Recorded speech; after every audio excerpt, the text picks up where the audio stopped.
Hello students, greetings. In this class we will discuss about various types of sentences. In English there are four main types of sentences.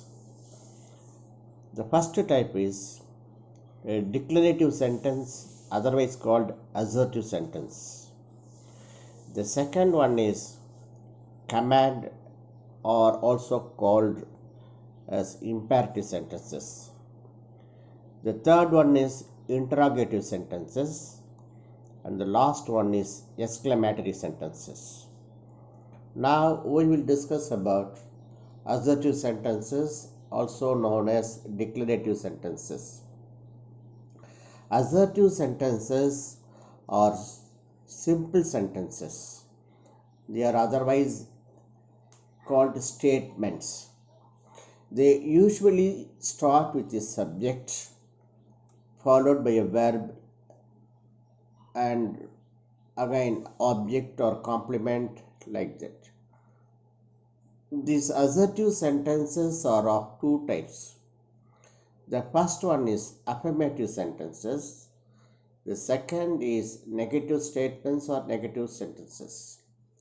Affirmative sentences give a positive idea, whereas negative statements give a negative idea.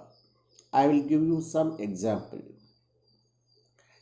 I am a teacher, but my friend is not a teacher. I live in Chennai, but my friend does not live in Chennai.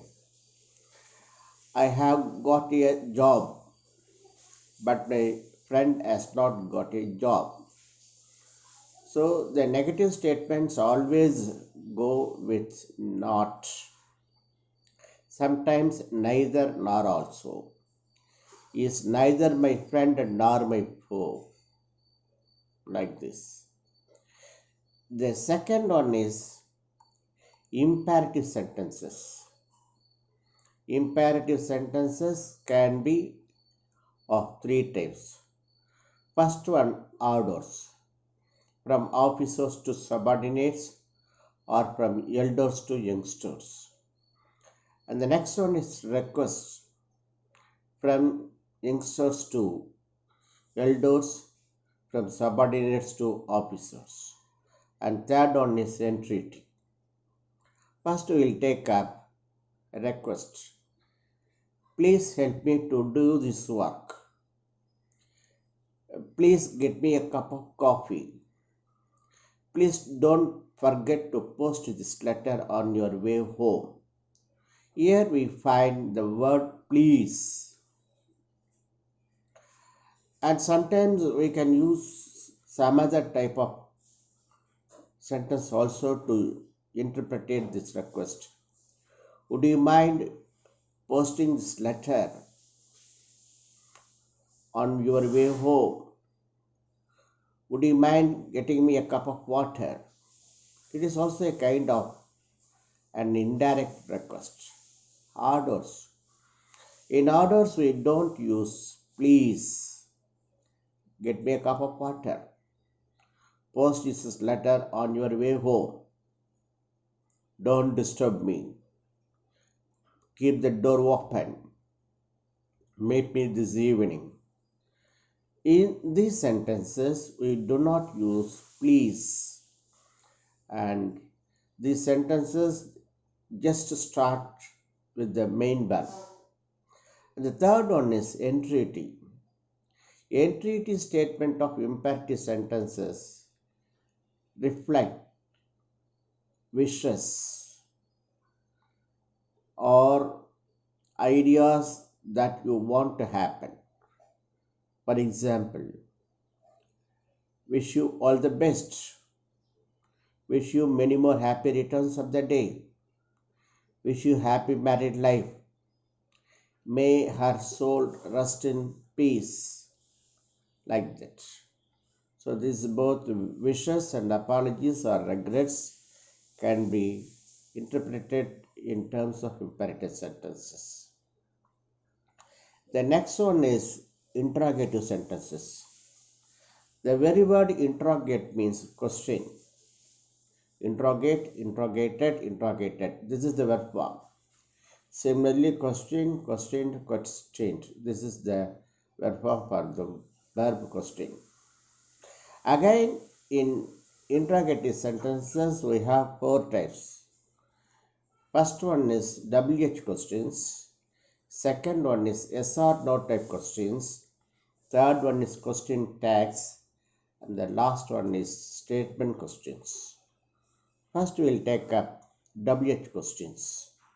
WH questions start with what, when, why, where, who, whose, whom, how many, how long, how far, how much.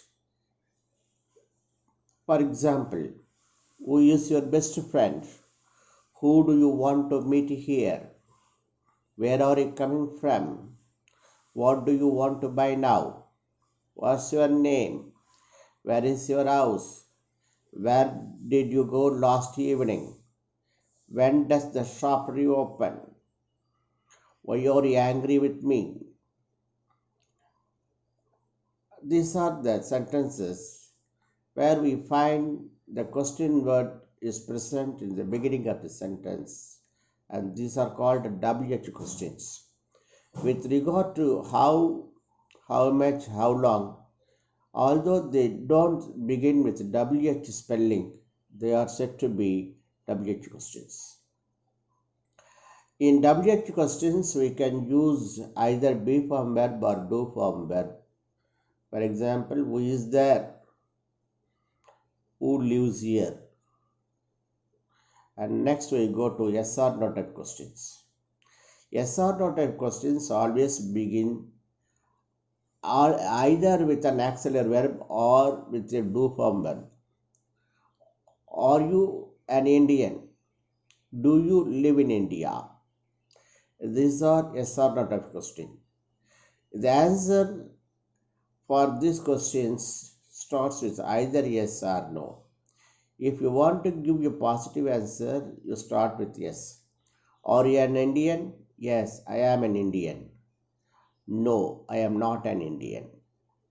So this is with regard to yes or no type question. Have you finished your homework? Yes, I have finished my homework. No, I have not finished my homework. Has he finished his homework? Yes, he has finished his homework.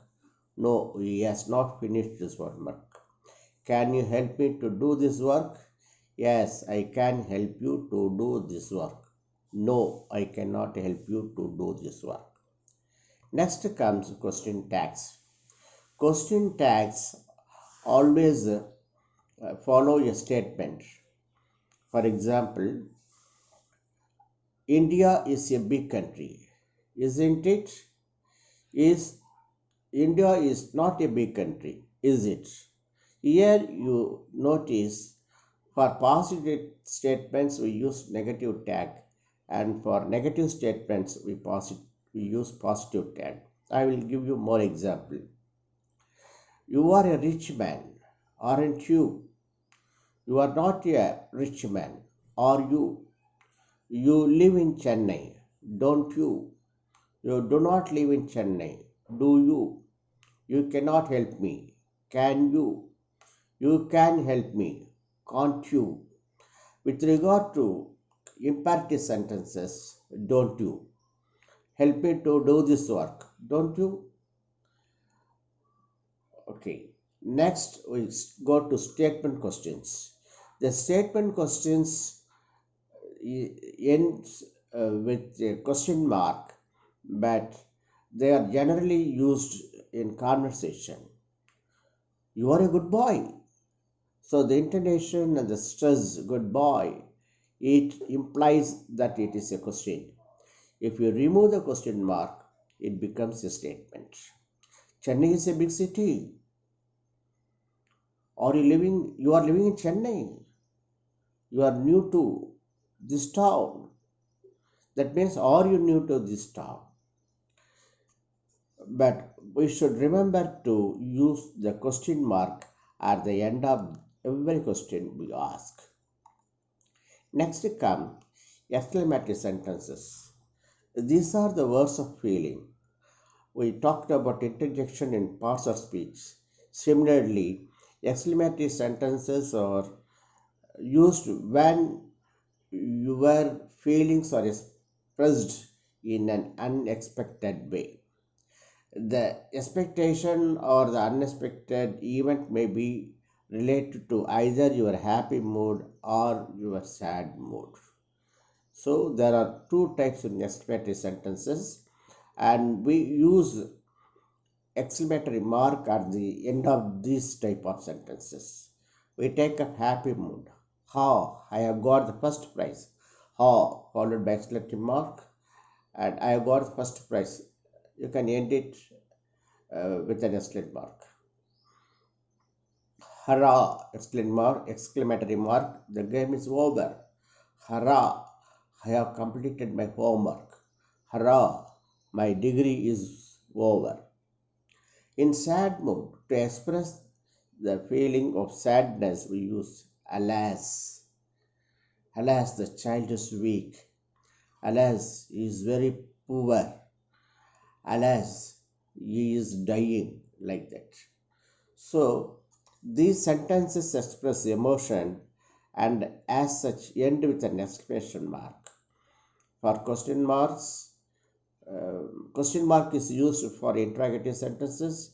Exclamatory mark is used for exclamative sentences. For the other type of sentences, imperative and statements or assertive or affirmative, we use only full stops.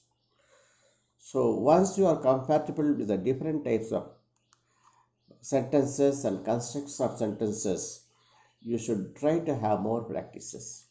It is not difficult once you start practicing. Practice makes a man perfect, and this principle holds good in this case also. So in this class we have seen about 4 different types of sentences, and all are unique in their own style, and they communicate different messages in different forms, or the same message in different forms. So practice well and you become and try to become masters of these various types of sentences in the days to come. All the best. Thank you for your patient hearing. Thank you.